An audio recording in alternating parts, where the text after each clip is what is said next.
YouTube est cassé. Et plus précisément, le système de droit d'auteur sur YouTube est cassé. Il y a quelque chose qui ne tourne pas rond dans ce système depuis le début, et ça n'a jamais été réparé. Il y a toujours eu une putain d'incohérence sur la façon dont sont gérés les litiges sur YouTube, et là je suis sur le point de me prendre 2 strikes, et je me dis que c'est peut-être le moment pour vous exposer tous les problèmes de YouTube par rapport au droit d'auteur. Et pour la première fois de ma chaîne, je vous demanderai en tout début de vidéo de partager cette vidéo. Parce que c'est pas un problème que j'ai qui est personnel face à YouTube, c'est que c'est un problème qu'ont énormément de créateurs. Dès qu'un créateur veut faire du contenu et qu'il a besoin de céder du contenu d'un autre, que ça soit de la critique, de la parodie ou quoi que ce soit, il peut rencontrer ce genre de problème, et ce genre de problème c'est pas normal. C'est pas quelque chose qu'on devrait rencontrer sur la plateforme. Donc je vais vous raconter dans cette vidéo ce qui se passe sur YouTube et ce qui m'est arrivé personnellement aussi.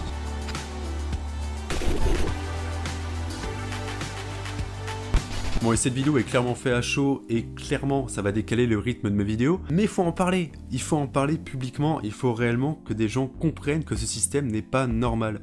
Que ce système, c'est un gros bras dans le cul des créateurs. C'est-à-dire qu'actuellement, les networks peuvent vous censurer pour aucune raison. Il n'y a pas forcément besoin de raison valide pour censurer les gens actuellement sur YouTube. Vous allez me dire que c'est bien gentil, Max, tu râles, mais tu nous expliques rien. C'est vrai, là je vous ai pas encore expliqué grand-chose, mais attendez quelques secondes que je finisse de râler et puis je vais pouvoir vous expliquer. Parce que le système actuel doit changer.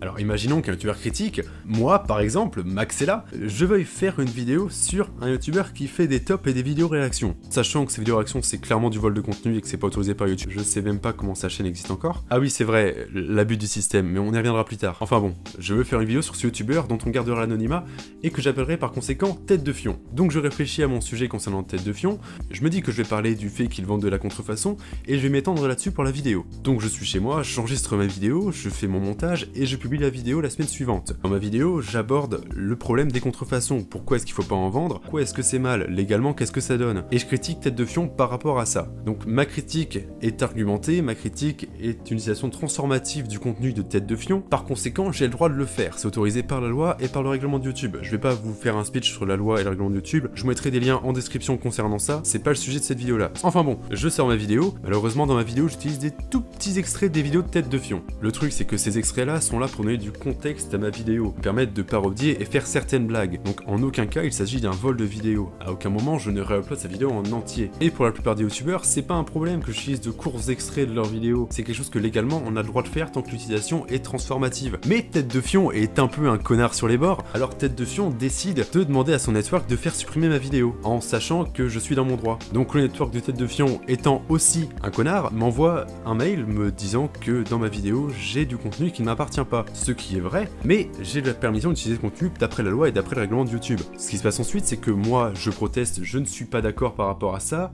j'explique pourquoi, parce que, non, parce que ça c'est bien aussi, c'est que eux, ils n'ont absolument pas à se justifier, hein. C'est-à-dire que s'ils disent t'as volé les vidéos, ils ont pas argumenté derrière. Par contre, moi, quand je dois répondre, il faut bien sûr que je sorte les articles de loi pour expliquer que oui, j'ai le droit. Donc un network peut faire descendre n'importe quelle vidéo tant qu'il y a une seconde de contenu, hein. Il paraît que même les screens, de toute façon, maintenant, ça y passe. Donc j'en reviens à mon histoire, de mon côté, je proteste et j'envoie ma réclamation. Et là, on arrive sur le premier gros problème, c'est que où est-ce que vous pensez que ma réclamation va arriver? Est-ce que YouTube va faire le juge et va choisir si oui ou non ma réclamation est valide? Qui va choisir si j'ai le droit d'utiliser le contenu de Tête de Fion? Eh ben la personne qui tranche entre le network et moi, c'est le network qui m'a accusé. C'est le network qui valide ou non son avis. Donc je critique Tête de Fion, son network me strike, je dis à son network que je ne suis pas d'accord, et la personne qui tranche, c'est le network, c'est la personne qui m'accuse, c'est la personne qui tranche. Est-ce que vous imaginez un tribunal dans lequel le plaignant, c'est aussi le juge? Ça n'a aucun sens, pourquoi est-ce que c'est pas une personne externe qui traite ce genre de choses? Enfin bon, une fois que le network a appuyé sa décision, hein, ce qu'on peut faire à présent, c'est faire appel sur YouTube.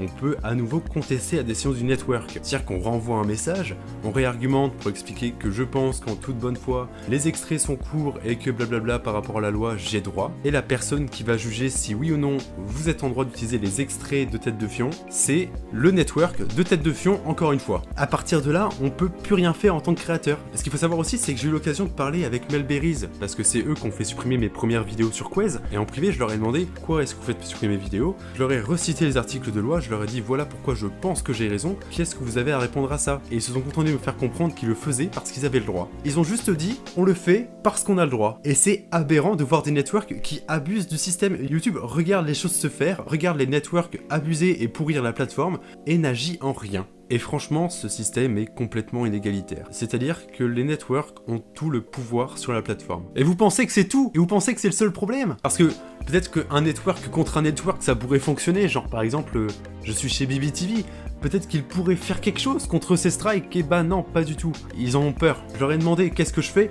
Ils m'ont dit, vous avez raison, vous avez les droits pour utiliser les extraits de vidéo, mais on ne vous soutient pas si jamais vous décidez de contrer la censure. C'est quoi votre but BBTV si ce n'est que me retirer de l'argent? Tiens, j'ai un contrat où je leur donne 15% de mes revenus et la seule chose qu'ils peuvent me dire c'est « Ah oui, vous avez raison, par contre, nous on est payés mais on fait rien. » Putain, mais faites quelque chose! Vous êtes là pour défendre mes droits d'auteur, mais aussi pour défendre ce que j'ai le droit de faire. Vous êtes là pour contacter Machinima pour leur expliquer qu'ils ont tort. Je suis extrêmement déçu de mon network. Et je suis encore plus déçu du système, parce que non seulement ça autorise les strikes et les blocages de vidéos à outrance, mais en plus les raisons pour le blocage de vidéos sont complètement pétées. J'ai reçu un mail récemment, et c'est pour ça que je fais cette vidéo. J'ai reçu un mail m'expliquant que dans 7 jours, enfin du coup il me reste plus que 2 jours actuellement, mais dans 7 jours, 2 de mes vidéos seraient supprimées de la plateforme, et je prendrai 2 strikes. Et les vidéos qui sont concernées, c'est la vidéo sur la contrefaçon, et la vidéo sur le Blue Whale Challenge. Le point commun entre ces deux vidéos, c'est Max Skies. Étonnamment. Et le network a quand même dû se justifier pour dire qu'il voulait striker mes vidéos. Et la raison qu'ils ont donnée pour la vidéo sur les contrefaçons, c'est que j'utilisais du contenu qui appartenait à Bad Plunge. Ce qu'il faut savoir à ce moment-là, c'est que Bad Plunge n'apparaît pas dans ma vidéo,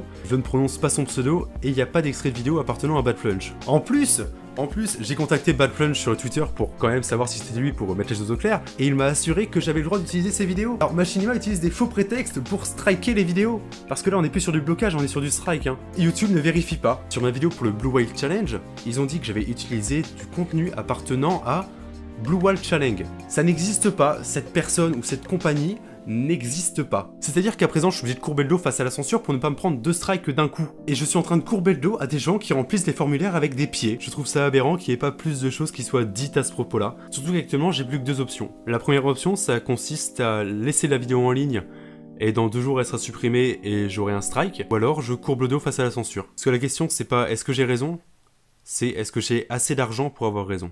Je comprends pas comment est-ce qu'on peut continuer de donner des responsabilités à des networks qui abusent du système. Je sais pas quoi dire de plus. Bonne journée.